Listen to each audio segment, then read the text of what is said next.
Welcome to my channel story with me. आज की कहानी है हमारी अधूरी कहानी पार्ट 6। सतीश की मिस कॉल मिलते ही रमेश बाहर आ गया।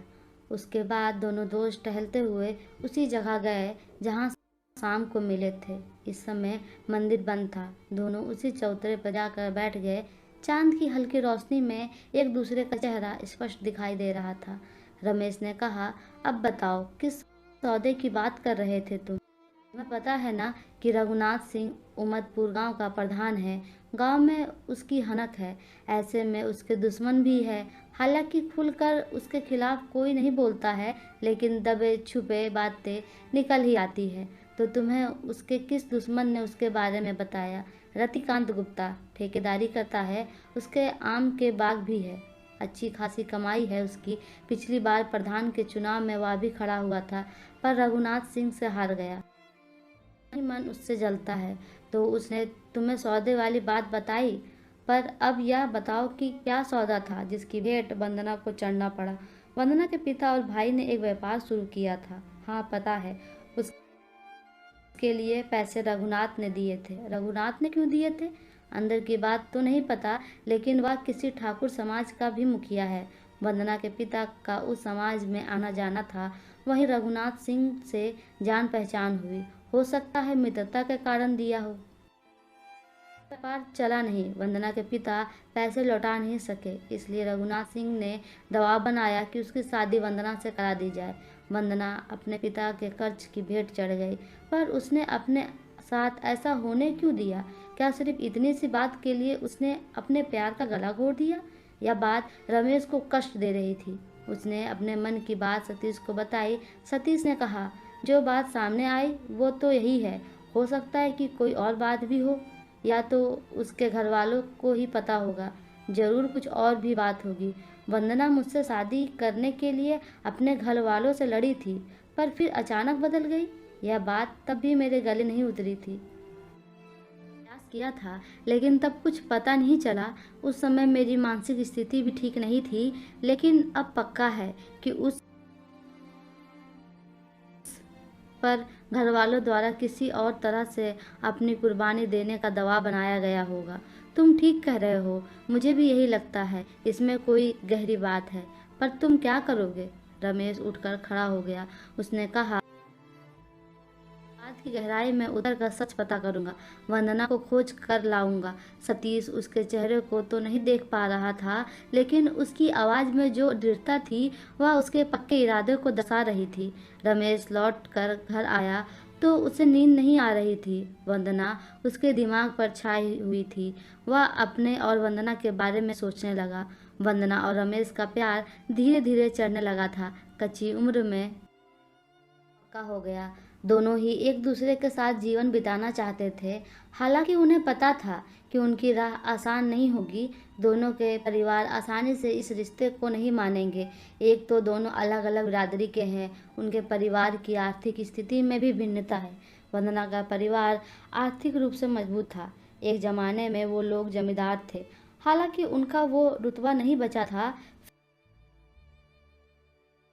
फिर भी वंदना का परिवार रमेश के परिवार से संपन्न था। रमेश जानता था कि यदि उसे शादी की बात करनी है तो अपने पैरों पर खड़ा होना आवश्यक है। रमेश की कद काठी अच्छी थी।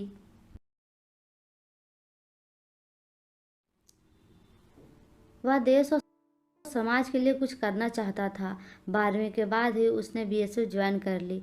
उस समय वंदना ने उसके फैसले का स्वागत किया था। वंदना की मां और दादाजी की मृत्यु हो चुकी थी। घर में केवल उसके पिता शमशेर सिंह और बड़ा भाई नवीन ही रह गए थे। वंदना के दादाजी ने उसे आगे पढ़ाने पर जोर दिया था। उनके जाने के बाद उसकी मां ने अपने पति का विरोध सहकर भी वंदना की पढ़ाई जारी रखवाई। वंदना ने बीए तक पढ़ाई कर ली, लेकिन उसके बाद उसकी माँ भी चली गई। पर अब वंदना अपनी लड़ाई खुद लड़ना सीख चुकी थी। उसने बीएड की तैयारी शुरू कर दी थी, लेकिन अब वंदना के पिता शमशेर सिंह और भाई उस पर शादी करने के लिए जोर डाल रहे थे। उनका कहना था कि अब जो भी पढ़ाई करनी है अपने ससुराल जाकर करना। पर वंदना मानने को तैयार नहीं थी। उसका कहना था कि शादी तभी करेगी जब वह अपने पैरों पर खड़ी हो जाएगी। ऐसा नहीं था कि वंदना के पिता और भाई उसकी बात मानकर शांत हो गए थे। वो दोनों उसकी शादी को लेकर अपने प्रयास कर रहे थे, लेकिन कहीं बात बन नहीं पा रही थी। उनकी बिरादरी में जो पढ़े लिखे लड़के थे, वो चाहते थे कि उनका रिश्ता किसी पढ़ी लिखी और अपने पैरों पर खड़ी लड़की से हो। वंदना पढ़ी लिखी तो थी, पर उसकी परवरिश गांव में हुई थी।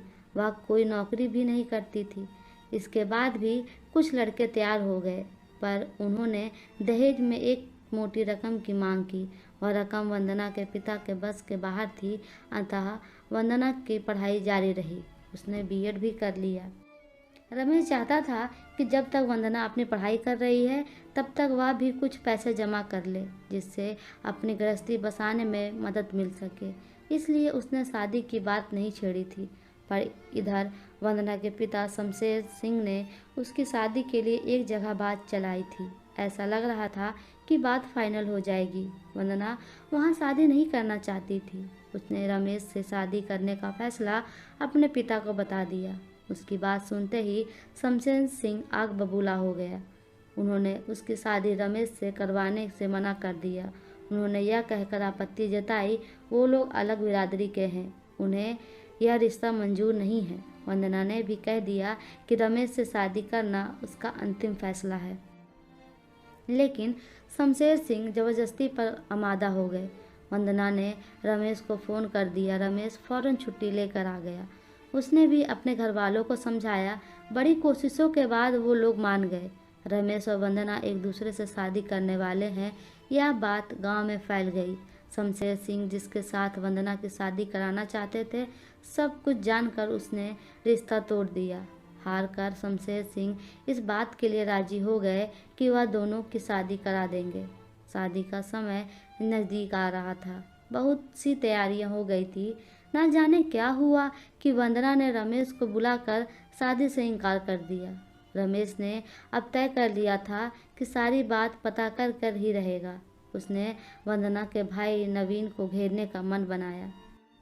नवीन लखनऊ के एक प्राइवेट कंपनी में काम करता था। वहीं एक कमरा लेकर रहता था, लेकिन जब उसका मन करता वह अपने घर आ जाता था। पिछले शुक्रवार की रात वह घर आया था। शनिवार और रविवार घर में ठहरने के बाद वह सोमवार की सुबह लखनऊ जाने के लिए घर से निकला था। उससे कुछ दूरी पर रमेश उसके पीछे चल रहा था। एक एकांत जगह पर उसने नवीन को पुकारा। नवीन पीछे मुड़ा तो रमेश को देखकर अचरज में पड़ गया। तुम, क्या बात है? रमेश तेज कदमों से चलकर उसके पास आया। उसने कहा, मुझे कुछ बात करनी है। कैसी बात? फिलहाल मैं जल्दी में हूँ, वैसे भी मुझे तुमसे कोई बात नहीं करनी पड़ेगी। रमेश ने कड़ाई से कहा। नवीन सहम गया, पर खुद को संभाल कर बोला, क्यों, क्या कर लोगे? सोनिया नाम सुनकर नवीन के चेहरे का रंग उड़ गया। उसे छिपाने के लिए उसने झूठा गुस्सा दिखाते हुए कहा, क्या बकवास है, कौन सोनिया? कहकर वह आगे बढ़ने लगा। रमेश ने आगे बढ़कर उसे रोका। मैं सोनिया से मिल चुका हूँ, मुझे सारी बात मालूम है। अब या तो तुम मेरी बात मानो, नहीं तो मैं सबको सारी बात बता दूंगा। रमेश की धमकी सुनकर नवीन घबरा गया। उसके माथे पर पसीने की बूंद छलक आई थी। उन्हें पूछते हुए बोला, कहाँ बैठकर बात करें? रमेश ने उससे कहा कि वह उसके पीछे आए। नवीन उसके पीछे चल पड़ा। दोनों उस जगह पहुँचे जहाँ पुराने स्कूल की खंडहर इमारत थी। स्कूल अब दूसरी जगह शिफ्ट हो गया था। वहीं एक टूटी दीवार पर चढ़कर रमेश और नवीन बैठ गए।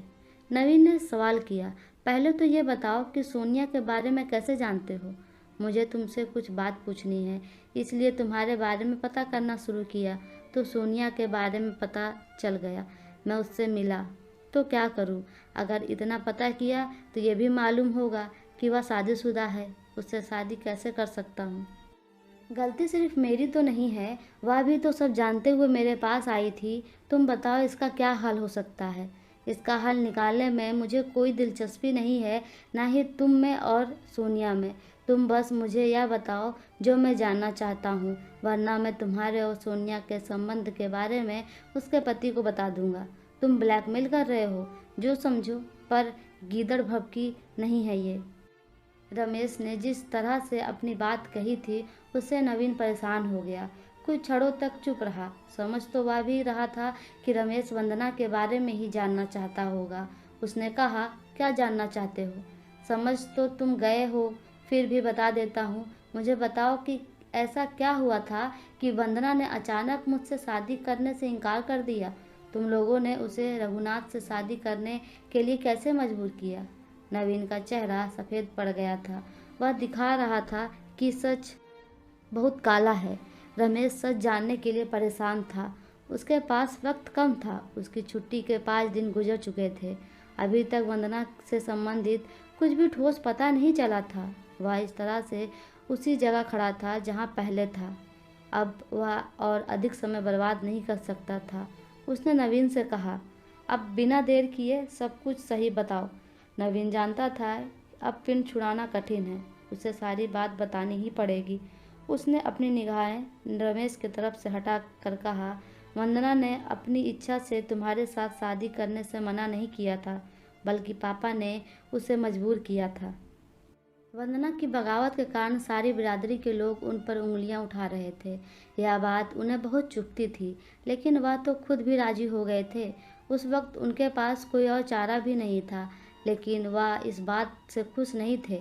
पापा और मैं ठाकुर समाज सभा के सदस्य हैं। हमारे समाज के एक सदस्य सुनाम सिंह ने जब अपने से नीचे ठाकुरों में अपनी बेटी का रिश्ता किया था, तो पापा ने सबसे अधिक आपत्ति की थी। इसलिए वंदना की तुम्हारे साथ शादी की बात हुई तो सुनाम सिंह ने भी ताने मारना शुरू कर दिया। उनका कहना था कि मैंने तो तब भी ठाकुरों में रिश्ता किया था, पर तुम तो बिरादरी के बाहर अपनी बेटी की शादी कर रहे हो।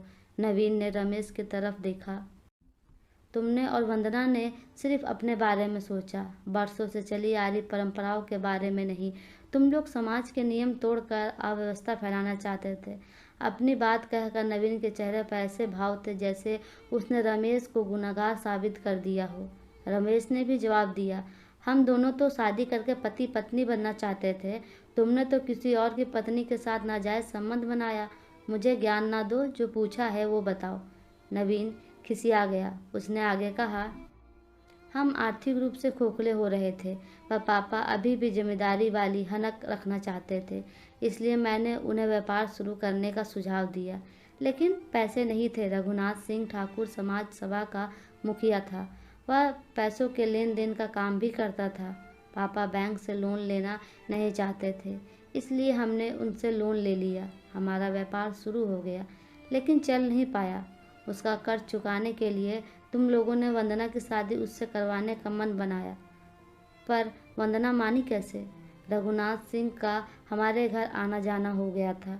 एक दिन उसने पापा से कहा कि आप लोगों का कर्जा माफ़ कर सकता हूँ, यदि आप मेरी शादी वंदना से करवा दें।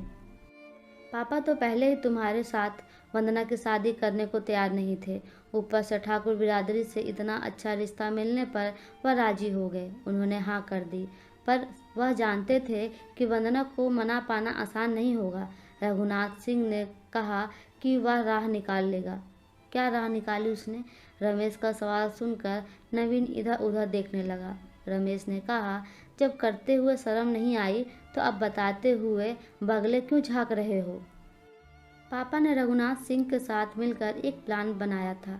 उसने पापा से कहा कि वह वंदना को यकीन दिला दे कि यदि उसने तुम्हें छोड़कर उसके साथ शादी की तो वह अपने कर्ज के लिए हमारे घर को नीलाम करवा देगा।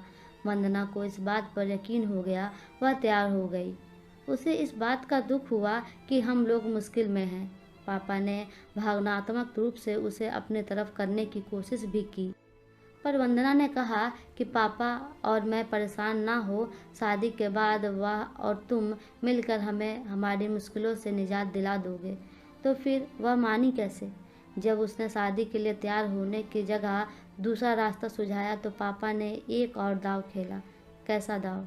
उन्होंने वंदना से कहा कि घर नीलाम हो जाए, ये बेइज्जती वह सह नहीं पाएंगे। वह जा रहे हैं, उसके बाद वह तुमसे शादी कर ले। यह कहकर उन्होंने उसके सामने अपने आप को नुकसान पहुंचा ली। इस सब का पता किसी को नहीं चला। यह सब पहले से प्लान किया हुआ था। रघुनाथ सिंह ने एक परिचित का क्लिनिक था, गाड़ी की भी व्यवस्था पहले से कर ली गई थी। क्लिनिक पहुंचते ही इलाज शुरू हो गया। किसी को भी यह पता नहीं लगने दिया कि क्या हुआ। पापा की इस हरकत पर वंदना घबरा गई। उनके घर आने पर उसने तुम्हें बुलवाया और शादी से इनकार कर दिया। उसके बाद पापा ने जल्दी ही रघुनाथ के साथ वंदना की शादी कर दी। जो कुछ नवीन ने बताया वह दिल चीर देने वाला था। उसे नवीन और उसके पिता शमशेर सिंह से घृणा होने लगी। शेष अगले अंक में। आपको कहानी कैसी लगी हमें कमेंट करके ज़रूर बताएं। अगर कहानी आपको अच्छी लगे तो इसे लाइक करें, शेयर करें और चैनल को सब्सक्राइब ज़रूर करें। Thank you.